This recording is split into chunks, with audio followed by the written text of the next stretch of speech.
गीता एक गरीब लड़की है। वह बिन माँ बाप की बेटी है, इसलिए उसकी सास और उसका पति उसे ज़्यादा कुछ नहीं कहता। गीता के घर में गीता की ही चलती थी। वो जो कहती थी उसकी सास और उसका पति बिना कुछ कहे मान लेता था, क्योंकि वह एक बिन माँ बाप की बेटी थी और उसने शादी से पहले बहुत दुख दर्द सहा था। गीता घर का कोई काम नहीं करती थी। उसके घर का सारा काम उसका पति और उसकी सास करती थी और कुछ काम उसकी बेटी भी करती थी। गीता तो रोज अपना पर्स लेकर बाहर घूमने चली जाती थी। गीता को कोई कहता भी नहीं था कि वह इस तरह रोज बाहर ना जाए या घर का काम करे। घर का काम उसका पति और उसकी सास कर लेती थी। लेकिन एक दिन उसके पति को उसकी सास ने कहा कि बेटा, गीता को ना रोको टोको, तो उसको समझाओ कि इस तरह रोज़ बाहर जाना सही नहीं होगा। हाँ, वो बाहर जा सकती है, पर वो अगर कभी कभार जाए तो ठीक है, लेकिन अगर वो इस तरह रोज़ बाहर जाएगी तो हमारे समाज के लोग क्या कहेंगे। ये सब सुन के गीता का पति बहुत परेशान रहने लगा।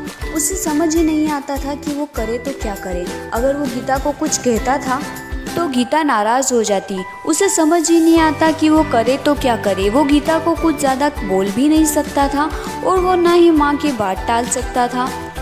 इसी तरह गीता रोज अपने ससुराल वालों को कुछ न कुछ कहती रहती। घर में कुछ भी करना हो गीता की ही चलती थी। वो अपने पति और अपनी सासू को बहुत बातें सुनाती थी। अगर उनसे कोई काम ठीक से नहीं होता तो भी वे उन्हें डांट लगाती थी। फिर भी उसका पति और उसकी सास चुपचाप उसकी सारी बातें सुनते रहते थे, ये सोचकर कि कभी ना कभी गीता को एहसास होगा कि वो जो व्यवहार करती है वो सही नहीं है। हम उसे लाड़ प्यार करते हैं, इसका मतलब ये नहीं कि वो हवा में उड़ने लगे।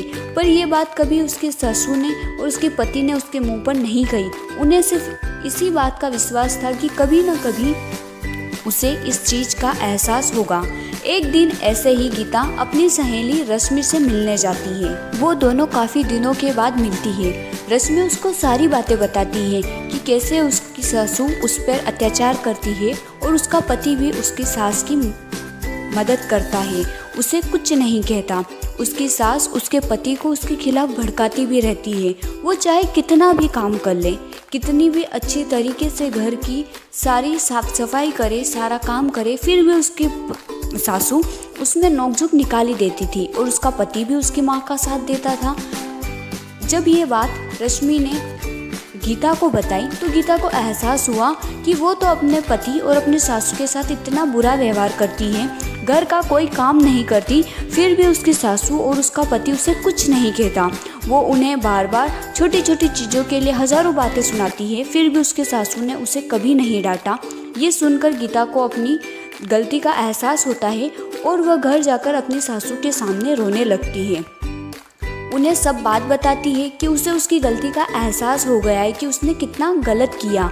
तब उसकी सास उसे कहती है कि बेटा रो मत, हमें विश्वास था कि तुम्हें एक न एक दिन अपनी गलती का एहसास होगा और तुमने गलती चाहे कैसी भी की हो, लेकिन तुम्हें अपनी गलती का एहसास हो गया, बस यही बड़ी बात है। अब हम सब साथ मिलकर हंसी खुशी रहेंगे।